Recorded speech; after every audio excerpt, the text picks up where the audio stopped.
Hi guys, this is Mrs. Keith, and I'm going to do notes today over 1.1, which is points, lines, planes, rays, and line segments. And actually there's a little bit more in there as well, but we just want to make sure that you understand the basics of geometry. So on this first one, the point. A point is just a location in space that has no size or shape. So a lot of times when we draw a point, we just do like a little dot, and we put a little letter out beside it and say that's a point. But that point could have been really big. Doesn't matter how big it is. It's just a point. It's a location in space. And so these are just two examples of points right here. I didn't draw that first point very well, sorry. Okay, so when we name the point, we usually just call it point A or point B. That's two different points. Okay. A line is a straight continuous arrangement of an infinite number of points. So when you see a line drawn, you have an infinite number of points on that line. And it doesn't matter how many points are on the line, it takes 2 points to create a line. So because it takes 2 points to create the line, that's how you name a line. And it doesn't matter, I'm going to put a whole bunch of names for each of these points.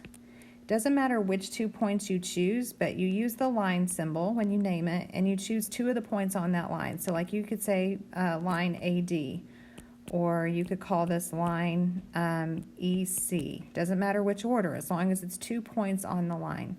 Sometimes we'll put like a little lowercase cursive letter out to the side, and then we would name it like this. We would say that that's also called line M. So that's 3 different ways to name that line. There's an infinite number of ways, though, because technically there's an infinite number of points on a line.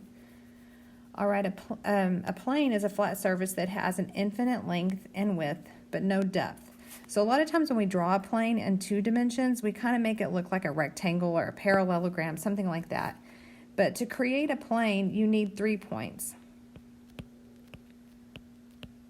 So that's how we name it. I'm going to put 3 points on here, like that's point A, this is point B, this is point C. So I would call this plane ABC. When you name it, you have to name it with 3 points. And when we don't really have a symbol for a plane, so we usually just write out the word plane. Sometimes we'll put like a little letter out in the lower corner. It won't have a point associated, it'll just be a letter. So I could also call this plane R. Okay, so again, it's got to have 3, and really I should have made it clear, those points have to be non-collinear, which are not in a straight line. So 3 non-collinear points create a plane, so you need 3 non-collinear points when you name that plane. Or you can name it using a letter that's in the corner that doesn't have a point associated with it. All right, a ray is a part of a line that begins with a single point and extends infinitely in one direction. So it's got to begin with a point and go in one direction. And so I'm going to call this, or put that point P and put a point Q here. So when I name this, I'm going to use a ray symbol. It looks like this. And I always have, the first letter that's listed has to be the end point. So this would be ray PQ. I could not say ray QP here, and that's because this first letter has to be the end point. It has to be the point right there. All right, let's do another one. All right, a line segment is part of a line that includes 2 points and all of the collinear points between the 2 points. Notice that word collinear. That means points on the same line. Well, we're about to give you that definition. I'll just wait before we say that. So a line segment would be, you've got 2 endpoints, and then you've got all the points in between those 2 endpoints. I'm just going to name this MK. So we would call this segment MK. I didn't use the arrows when I named that, and that's because it's not a line, it's a segment. You don't have to put the dots on either side. You just have to do a segment symbol. And it doesn't matter which order. I could have said this was segment KM. And you have to use the 2 endpoints of that segment. All right, coplanar lines. That's 2 or more lines that are located on the same plane. So I'm going to draw, if I can, a 3-dimensional figure.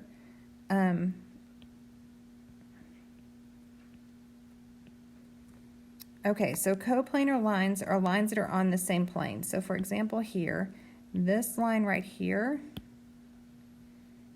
and this line right here, they're on the same front plane right there. So those would be considered coplanar lines. Let me undo that. Let's do some more. Let's see. This line right here and this line right here, those would be considered coplanar lines. They're both on this plane right here. Let's see, undo that. If you did this line right here and this line right here, they're also on the same plane, because if you can envision there being a plane that goes through here. So those would be considered coplanar lines. I'm going to name this. This is point A, point B, C, D, E, F, G. So like line AB and line EF, or not, well, we could write line, the line symbols here. Those are considered coplanar lines. Also, we could say line AD and line GF. Those are considered coplanar lines. There's a whole lot on here. All right, collinear points. Just like the name implies, collinear means those are points located on the same line. So when you have a line like this,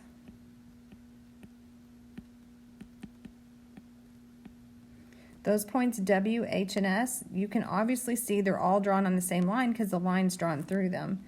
So I'm going to write that here. Points W, H, S are collinear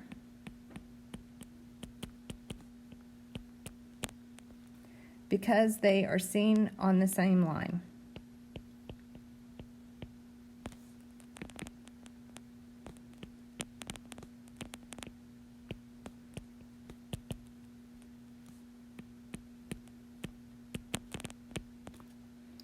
Okay, and I'm going to write over here also. Something really important here for you to know is 2 points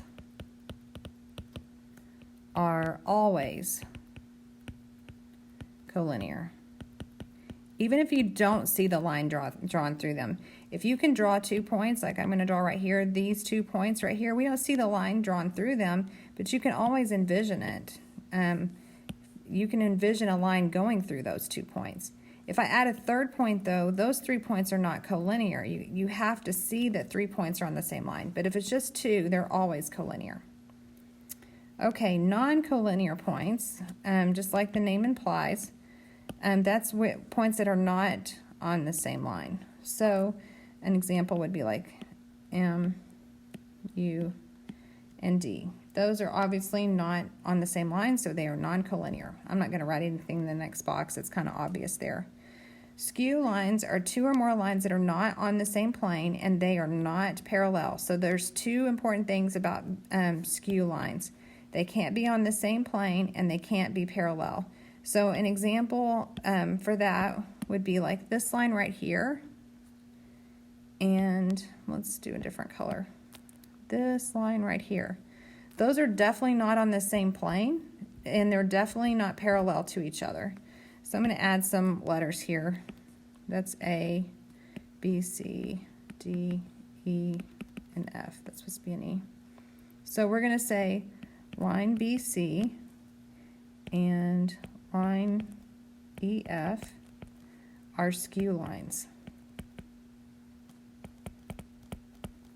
So that's what you should be thinking of, not on the same plane and not parallel. All right, let's move this up.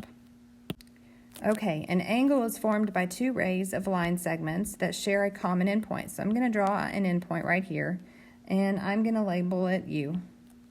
And then I'm going to draw a ray this way. Oops.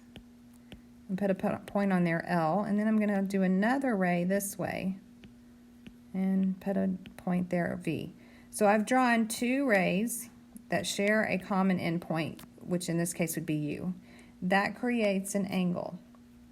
All right, I'm going to show you how to name an angle, and to be honest, this is probably one of the most missed things that students do in geometry. Just not being able to understand what the name of an angle means. When you name an angle, you can name it with 3 letters. If you name it with 3 letters, you use the angle symbol, and then the middle letter has to be, let me change colors. It has to be that endpoint, that shared vertex right there. I'm going to draw that. That's the vertex. That's the shared endpoint. Your middle letter has to be that vertex. So in this case, I could name this angle LUV, or I could name it angle VUL. Sometimes we'll put a little symbol here to help us know that it's an angle. You don't have to. I do a lot of times because it's hard to tell my angle symbol from my L, the letter L. Another way, if it's clear that this is only one angle, you can name it with the vertex. So you can name it angle U. Sometimes we'll put a number right here in the middle inside that angle, and we can name it angle 3. Those are different ways that you can name an angle. All right, intersecting planes. The intersection of 2 planes is always a line. Okay, so let's see that. Let's see an example.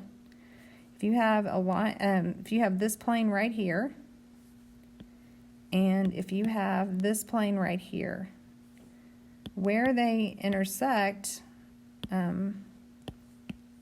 is this line right here. Let's do that again. Let me undo those. So let's do this plane right here. I just like coloring, don't I? And that plane right there, and where they intersect is this line right here. So the intersection of 2 planes is always going to be a line. So I'm going to add some letters on here. Let's make that A. I'll put B right here, C, D, put E over here, and F here. Remember, and I guess I'll put G up here. Remember, when you name a plane, you name it with 3 non-collinear points. So we're going to name that top plane. I could call it plane ABE. I could have said plane AGE, or plane AEB, or plane BGA. There's a whole lot of different options. I just need 3 points, though, when I name a plane. So plane ABE and plane FCB are, those are both, those are 2 planes that intersect in line. Oops, let me not say it like that, sorry. They intersect in line. I'm going to use the line symbol. They intersect in line BE. All right, so that's intersecting planes. Intersecting lines. So if we have 2 lines, where they always intersect is a point. So let's say I'm gonna just put some lowercase letters out here beside the lines. So we've got line M and line L intersect at point, I forgot to name my point. Let's name it point V. All right, so the intersection of 2 lines is always going to be a point. All right, that's it for today. Thanks, guys.